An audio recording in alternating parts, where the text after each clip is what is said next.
Good morning, I'm Ryan Stanley. Breaking news at this hour out of Prince George's County. It's $7,000. That's how much General Motors will have to pay. We're here in a Magnolia neighborhood standing next to what used to be a mailbox. That's because a fire burned down this home yesterday afternoon. And see, the side of this home that sat behind the fire is somewhat melted. It's proof that the high winds we experienced this weekend certainly did not help the situation. So at the end of a grocery run, you probably find yourself with a bunch of these guys laying around the house. That's extra money you'd have to pay. We got a metal can here, a fence around this way, and even some street signs down there.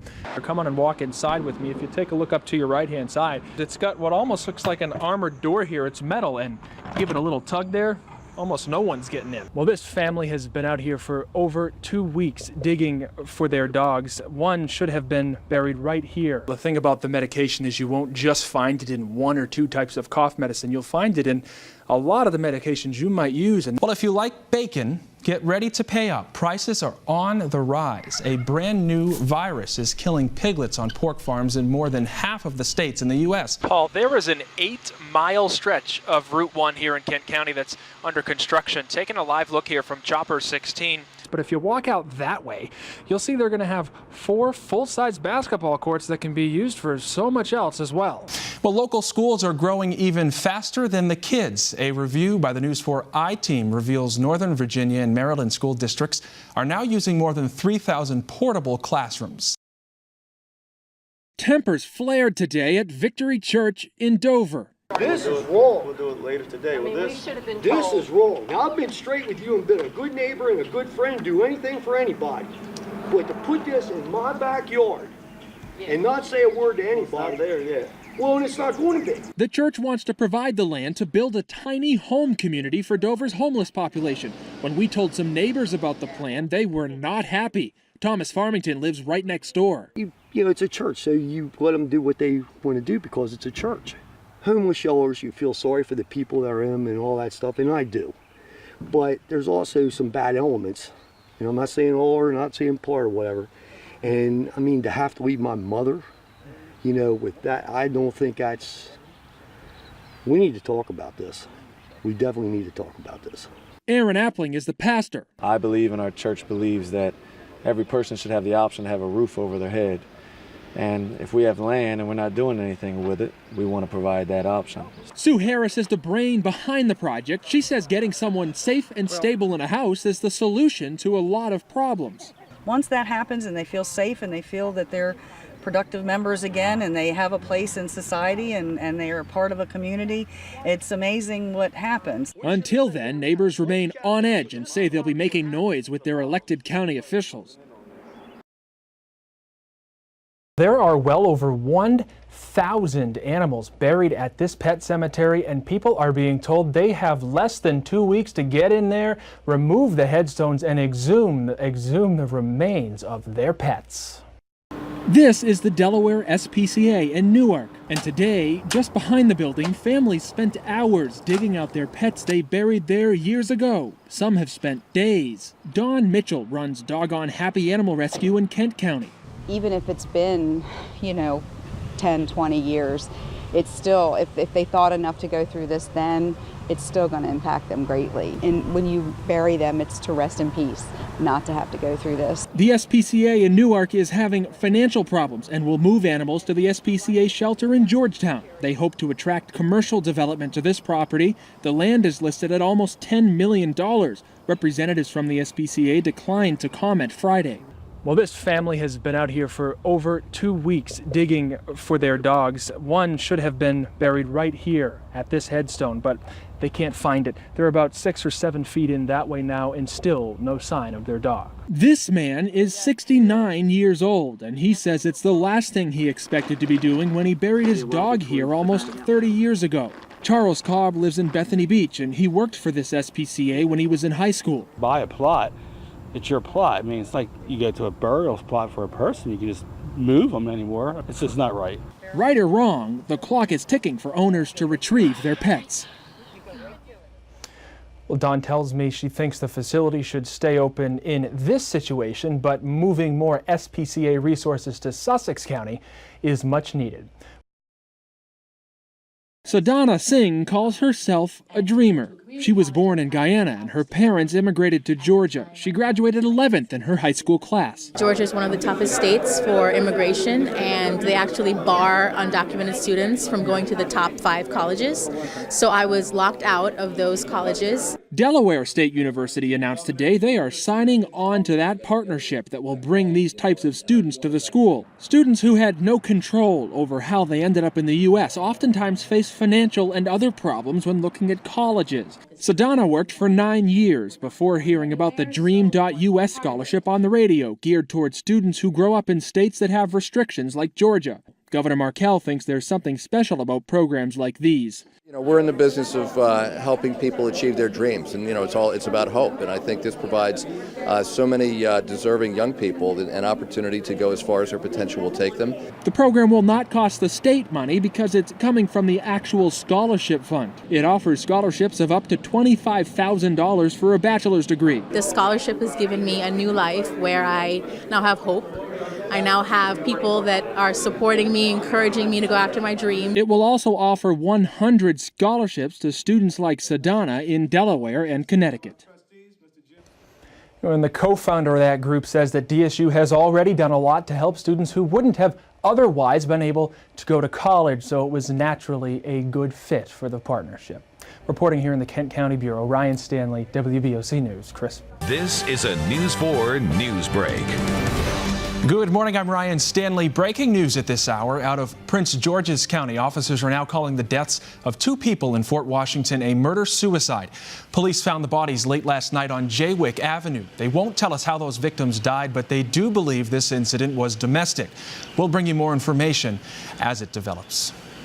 New tonight, a University of Maryland student is accused of using his cell phone to spy on women in a campus bathroom. Campus police arrested 21-year-old Ernest Marfo today.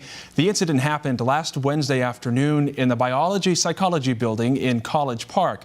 The victim, a university employee, noticed Marfo's cell phone lens pointed toward her from the floor of her bathroom stall. And she confronted him and he took off. Police are checking to see if he's connected to any other incidents. Well, it appears the Secret Service is trying to clean up its act. The agency is reassigning more than a dozen staff members. It's also looking at changing the rules on drinking alcohol. This comes after agents protecting the president were sent home from Amsterdam last month after a night of drinking. Earlier last month, 2 Secret Service officers were involved in a car accident in Florida.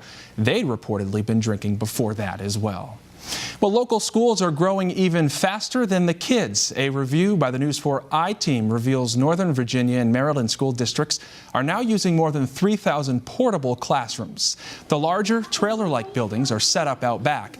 In Fairfax County alone, they're now using more than 900 of them. And more are on the way because new families are swarming into the neighborhoods. In the next 4 years, we're going to be as high as 1,200 students. 1,200 in one elementary school? Yes. Tonight on News 4 at 6, the I-Team finds out what this is costing taxpayers.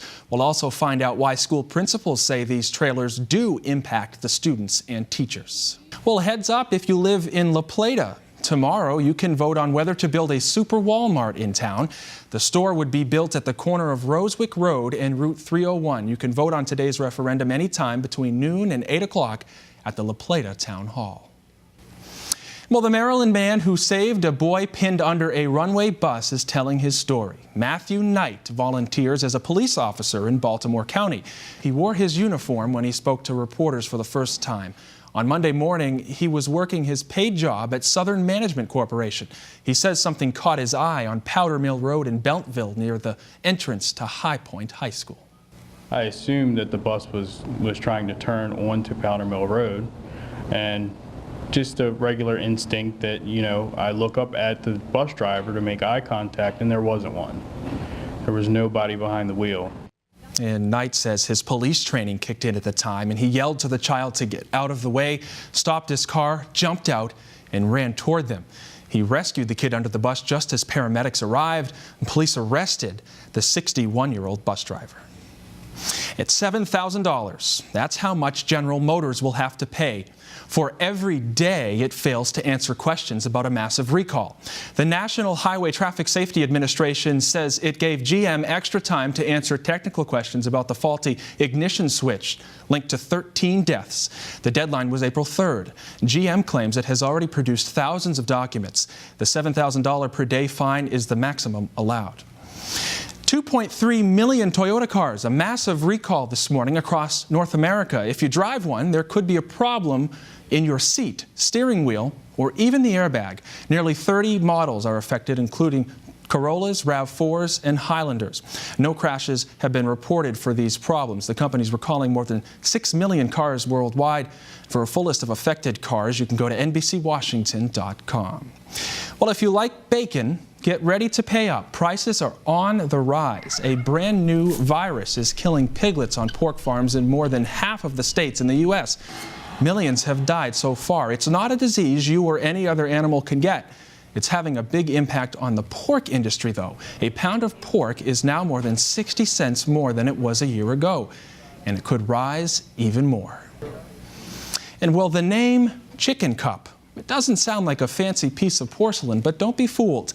These tiny Chinese teacups, that one just sold at an auction for $36 million. That's a record for Chinese porcelain. The cup is 500 years old and made during the Ming Dynasty. The reason for the unexciting name is simple. The cup is decorated with little chickens. Now, reports say a Chinese billionaire had the winning bid. Must have had a lot of money. Thanks for joining us. We'll be back tomorrow. Have a great day. I'm Ryan Stanley. Steve, we're here on the Green in downtown Dover, which around noontime today was full of prayers, singing, and moments of silence as people gathered here to remember those lost in Florida. Bells rang Wednesday in Dover. One ring for each person who died in the Orlando shooting massacre. People from all over the county were there to honor the victims.